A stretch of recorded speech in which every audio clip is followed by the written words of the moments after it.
You're listening to the Sisters in Loss podcast, a faith-based grief and loss podcast for Black women, where you will hear stories of miscarriage, infant loss, stillbirth, and infertility to learn there is a testimony in tragedy. You will learn how to heal, gain clarity, find hope and peace, and turn your pain into your purpose after loss. I'm your host, Erica M. McAfee. There are so many paths to motherhood, and for many women diagnosed infertile, gestational surrogacy is their chosen path. For the month of July, we are featuring surrogacy stories and journeys on the podcast. In today's episode, we have Chelsea Hernandez, who shares the beginning stages of her gestational surrogacy journey. Chelsea is a wife of 4 years to Pedro and a mom to 2 boys. She is a perinatal educator to low-income families to ensure healthy pregnancy outcomes. In this episode, Chelsea shares how she has wanted to become a gestational surrogate before she had her own children, and how her close family and friends who suffer from infertility have inspired her to do so. She knew during her last pregnancy she wanted to become a surrogate, so she decided to have a double salpingectomy in 2017 and help other mothers grow their families. This episode is for you if you have considered becoming a gestational surrogate and the steps you need to take to prepare your body and mind for this upcoming pregnancy. Here is Chelsea Hernandez. Thank you, Chelsea, for being on the podcast. You're very welcome. So tell the listeners a little bit about yourself and what you do. So I'm Chelsea. I'm a wife to my husband, Pedro. We've been married almost 4 years. I have 2 sons, Nicholas, who is 9, Aramis, who will be 2 this coming Saturday. And I am a prenatal educator, which I love oh so much. Awesome. So I found you on Instagram, and I was looking for the month of July, I am featuring surrogacy as an alternative method for women who've battled infertility and want to seek surrogates. So I've been looking for Black surrogates, and I came across your Instagram, and I reached out to you. I was like, oh man, I would love for you to interview you. So that's how we connected, because you are currently pregnant as a surrogate. So why did you choose to pursue surrogacy? Surrogacy, it's something I've been wanting to do since I was a middle schooler, which, how many 8th graders do you know who think of being a surrogate? You know, very random, but it's something that I seen on a documentary, and it just like tugged at my heartstrings. But then I went on about life, had my boys. I decided I wanted to have my children first because I know sometimes with surrogacy comes secondhand infertility. I have plenty of friends who have a hard time conceiving. My sister, she has struggled with infertility for years. She is older than me. Right after I had my last son, I told her, you know, whenever you're ready, here I am. You know, I will help you out. She suffered plenty of miscarriages. Her body just would not take to a pregnancy. But at the last moment, you know, God, he made that miracle happen just before we were going to like really start researching it. And she now has a 1-year-old daughter. Awesome. Wow. So after that, I was just like, well, this is something I want to do. Yeah.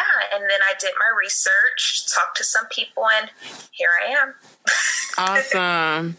So let's talk about your process. So did you pursue an agency? Step us through your process, your research process, and then you actually go into an actual agency or clinic or what have you to start the process of becoming a surrogate. So I live in San Diego, California. Not sure if you know. Well, you probably do know. California, you know, we're big on surrogacy and surrogacy agencies. Mm-hmm. I mean, a lot of people, they do everything. They do everything through California. And so it was a lot of agencies for me to look through. But after I narrowed it down to about 2 or 3, there was one in particular that actually answered my questions via phone instead of telling me to go look on their website. Mm. So I work with Surrogate Alternatives. They're out of Chula Vista, which is in San Diego.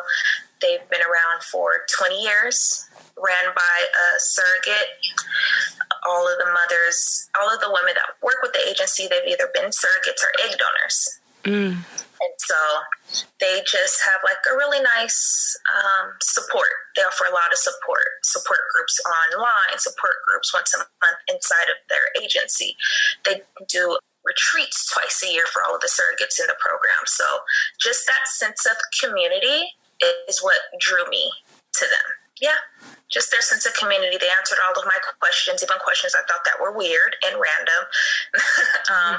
Also, I noticed they had surrogates who look like me, black, which is something you do not really see too often. So. No, not at all. And it's funny that you mentioned that one of the other Black surrogates that I interviewed, she ended up having to travel to California in order to, that's where her agency was based out of, that she chose. So yeah, California has a lot of surrogacy agencies compared to the rest of the country, especially the East Coast where I am. So let's talk about your process that you're in right now. So where are you in your journey so far? So I was matched in April, and I'm currently just taking the base medications, prenatals, baby aspirin, and birth control to align my cycle with my intended parent's egg donor. Come June 14th, I have an appointment to make sure that my uterus and everything looks good, and then I will then start my medication then. So we are shooting for a July 15th or 16th transfer of a single embryo baby girl. Awesome. So how did your placement go with the family? Did you all do like a meet and greet, like an interview face to face, or was it over the phone? And then how did you all know that y'all were the right, or how did you know that that was the right match for the family? So, with my agency, Surrogate Alternatives, what the screening process as far as matching goes, the vice president, Anne, what she does is she looks through all the intended parent profiles and then all of us potential surrogate profiles, and she kind of does her like magic. I think of it like as what's that app called? Like a Tinder, you know? Like a dating service, right? Yeah. Like you swipe right if you think they're going to be a good match. So, she did that. I actually got very lucky. My intended parent is local. He is in LA, so it's just realistically, I'll say a 5-hour drive with traffic to San Diego. So we were able to meet in person at a local Starbucks, and we just we hit it off. It's like I knew him for forever. Yesterday, he drove down to meet my husband, Pedro, because at the time when we initially met, my husband, he was helping with our 2 boys, so he wasn't able to attend that first initial meeting. But I mean, I just felt it in my heart, like, this is who I'm supposed to help. We just clicked. We sat, what is usually maybe a 30-minute interview, lasted about 2 hours. Wow. Awesome. So how's your family reacting now that they know that you're going to be a surrogate? And then how do you think you're going to break the news to your sons? So the person I talked to first was my husband, Pedro, of course, and he was really gung-ho initially. I was actually really shocked because while doing my research, I joined surrogate Facebook groups and Instagram groups just to see how other significant others react. And a lot of times husbands, our boyfriends, our fiancés, our partners in general, they're kind of not open to the idea of their significant other being a surrogate. But he wasn't shocked. He was like, you're a caring person. That's what drew me to you.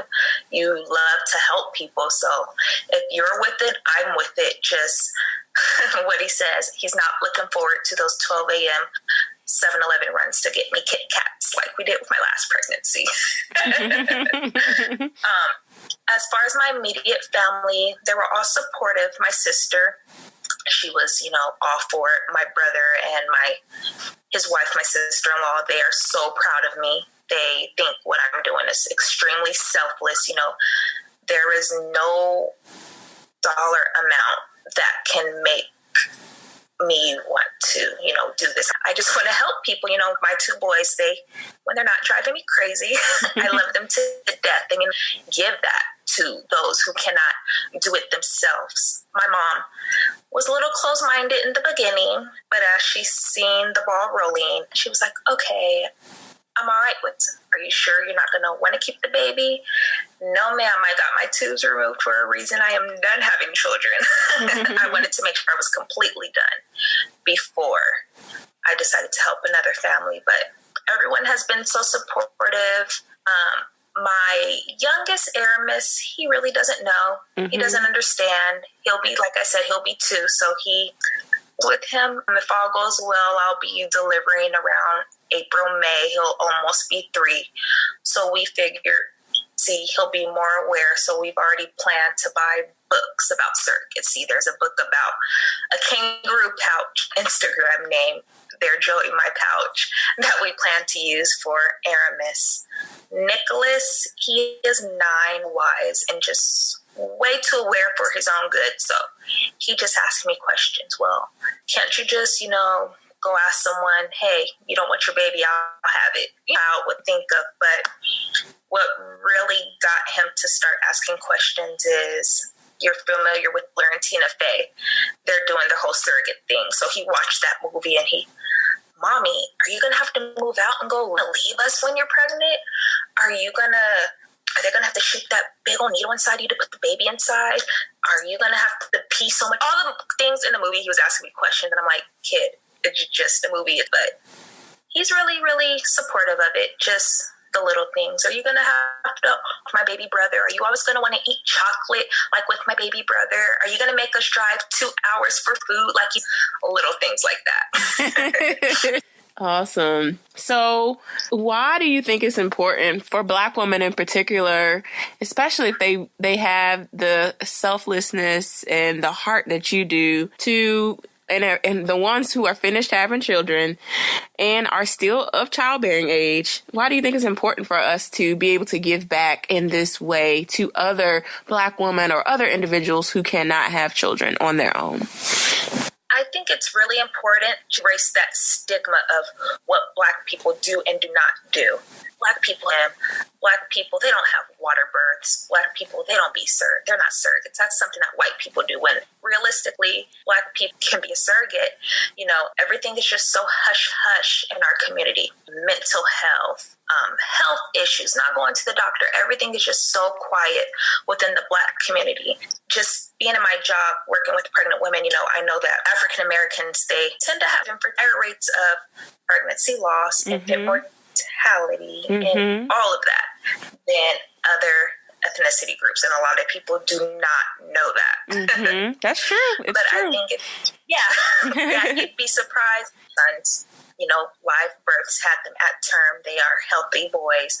I think they should be open to surrogacy because it lets those Blacks who are struggling with infertility, or maybe not even infertility, they single parent by choice, having a Black surrogate for a Black family, it'll just make them more comfortable.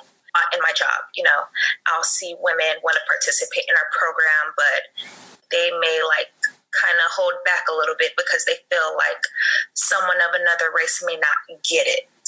A big thing in our community. And so I think it's really important that more Blacks should go ahead and take that plunge. If you are done having your children, you had healthy children, and you want to give back to your community, why not do it through surrogacy? I mean, I'm not saying everyone should do it because surrogacy, it's not for everyone. It is a really big thing, and it does come with risk, and hand infertility being one of them. But I mean, if you've done your list of pros and cons and you're weigh out your cons, I mean, why not? Awesome. So what encouraging mom or encouraging words can you give the mom who's considering surrogacy to grow her family? Go for it. Not everyone is going to be on board. Like they say, opinions are but everyone has one. It outweighs the bad. And as long as you have a immediate support circle, be it a boyfriend, a girlfriend, husband, fiance, mom, dad, best friend, cousin, sister, uncle, brother, as long as you have a tight-knit circle of you, I say go for it. Just ignore the naysayers, because if that were the case, I would not have kept it as an idea over the years until I became too old. So let's talk about your blog, There Joey My Pouch.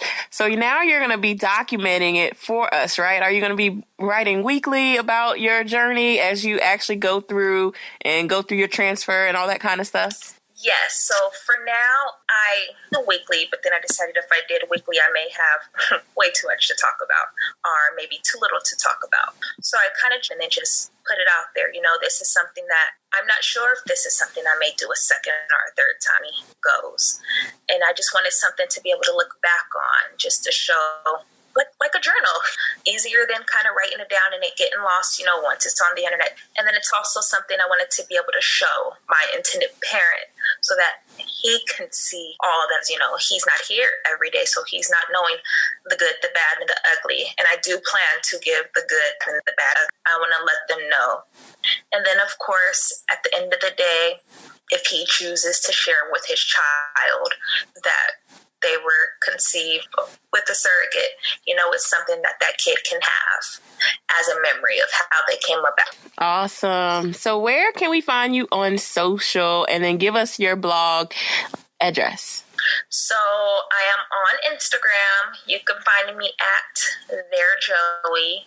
Also, that is the name of my blog, There Joey, mypouch.wordpress.com. Everything is public. None of it is private, so I should be extremely easy to find. Awesome. Well, thank you so much, Chelsea, for your selflessness, your heart, and just having that courage from 8th grade on to now to continue to be a blessing to another family. I mean, goodness. Appreciate it. And I'm so blessed that we were able to connect. Thank you so much. Thank you so much for having me, Erica. I really do appreciate it. Thank you so much for listening to today's episode. I pray that this show was inspirational and a blessing to you. For show notes, visit ericaandmcafee.com/podcast. Please join us in our offline discussions in our private Facebook group by going to sistersinloss.com. If you're listening in Apple Podcasts, please rate and subscribe to us and leave us a 5-star review. I pray that you all have a blessed week. Keep the faith, and I'll talk to you next Wednesday.